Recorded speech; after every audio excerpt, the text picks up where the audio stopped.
and welcome to Ukraine Today. I'm Volodymyr Solub, and right now I'm joined by the demobilized soldier from the 80th Airborne Brigade of the Ukrainian Armed Forces, Taras Dzyoba. Taras, welcome to Ukraine Today. Hello, Volodymyr. Taras, you have a very interesting background. You lived in the US for 5 years, where you started IT, then you came back to Ukraine, you got a great job, you got married, and when the war started, you actually did not stand behind.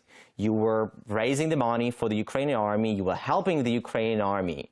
So, can you tell me what made you to leave this all behind and volunteer to actually join the army and go and fight to eastern Ukraine? I couldn't just sit and watch. It's just my inner feeling that I feel, in this country, I do feel freedom. I feel I'm a free person. And when somebody goes to my country and tries to take that freedom away from us, I think we need to go and fight. Well, you didn't just sit and watch. You were doing something. A lot of people in Ukraine, the Ukrainian army, the whole Ukrainian army relies on the other army, the army of volunteers, people like you who raise the money, who buy everything, starting from food to tactical equipment. Why did you feel that you need to fight?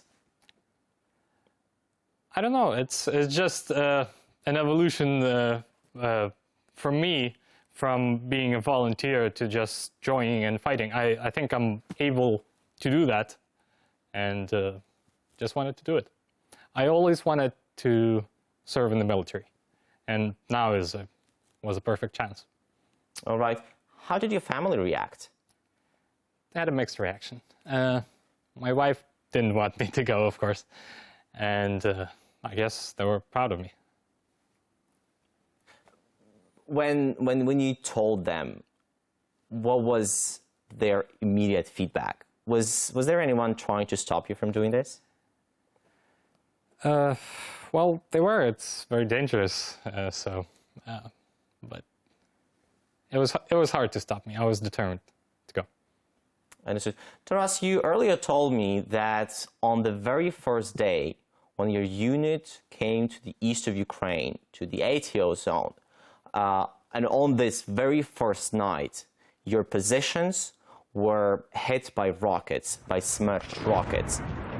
And that was one of the most devastating shelling of the positions of the Ukrainian armed forces of that time and in that area. This happened in Luhansk region, near the village of Pobyeda. And this amateur video can only give us the glimpse of what it looked like. Taras, can you tell us about this shelling? What happened to you and how did you feel? On the very first night, we were hit by rocket fire. And we were meeting up with the forces that were leaving the Luhansk airport and going to the village of Pobyeda, and we came from the north to join them there. And it was a pretty big target. And the very first night we were hit, and for 3 or 4 nights after that. And first it was just a couple of, salvos of those rockets. And I guess we were lucky, or the commanders foresaw it, that on the last night, as we were leaving, a lot of fire came down there. And as we were leaving, we saw the rockets falling right behind us. When we were leaving the Pobyeda village, on the third day, we got into our vehicles and we were leaving, and we were taking rocket fire. And it wasn't a chaos, but it was hard. Things were happening. One vehicle was lost, and we were waiting for them to join us, and that vehicle was hit, and the soldiers disembarked and jumped into our vehicle. And I was radio operator, and I was doing a lot of things, running around, and I was very nervous when we were standing and waiting for them. And my wife actually collects those little packets of sugar that they give you in the restaurant. Everywhere we traveled, she just takes one. And she gave me one packet and said, "When things get sour, take it, eat it."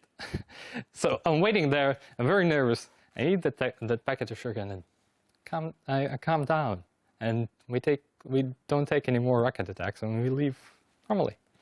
So it was just, I don't know. Yeah, Taras, there is an incredible story about this shelling and about this village. Following the fall of these smirch rockets, when the Ukrainian positions were hit and everything was destroyed, Ukrainian equipment, military equipment was destroyed, tanks, the armored vehicles, the only thing which remained intact was this birch wooden cross. And I've heard this story from a priest, from a chaplain who was there and who recanted this story, and he said that this was a miracle, actually. And he said that following the shelling, the fact that this cross remained there, they wanted to put a chapel there. I understand you saw this, right? My unit went there almost a year after the attack, and they did keep the promise. They put the chapel there and a memorial. It has a tailpiece of that rocket and... yeah, is this chapel? It is. That's a chapel. So when you came exactly to the spot a year ago, how did you feel? It's hard to say. I mean, I remember those times, those feelings that when rockets hit, when they come closer and closer and closer to you, and you just lay there in the trench, and it's an interesting feeling. Was there a feeling of near escape? Near escape? I guess. Yes. Taras, when you were at the war, in the war, when you were in Eastern Ukraine, obviously saw your fellow soldiers being wounded, your fellow soldiers being killed. How did you take that?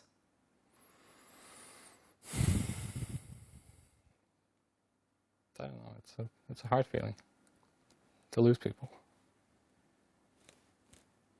but I guess it's inevitable in a war.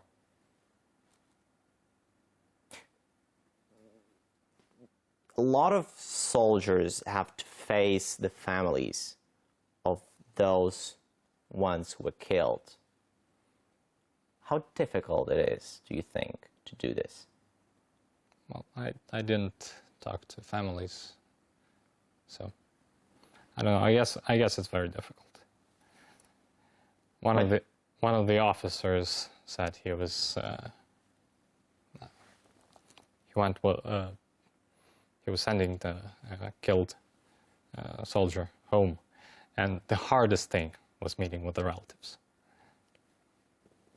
Tell me about your relations with your family, with your wife and with your mother during this year when you spent in the war. My mother actually started volunteering and sending supplies to the war zone and going there herself. I actually met her on New Year's Eve. It was a very pleasant surprise to see her there. So you didn't know she was coming? I didn't.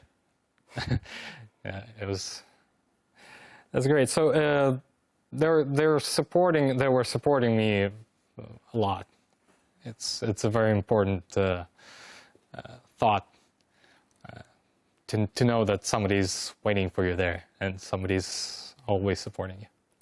What's next for you? Now that you've been demobilized, you've come back to your family, what are you going to do now? I'm not sure yet. I'm just sort of recovering and thinking about things. But I'm definitely going to help the army. And if they call me back, I'm going to go. Many thanks for finding the time to come and talk to us.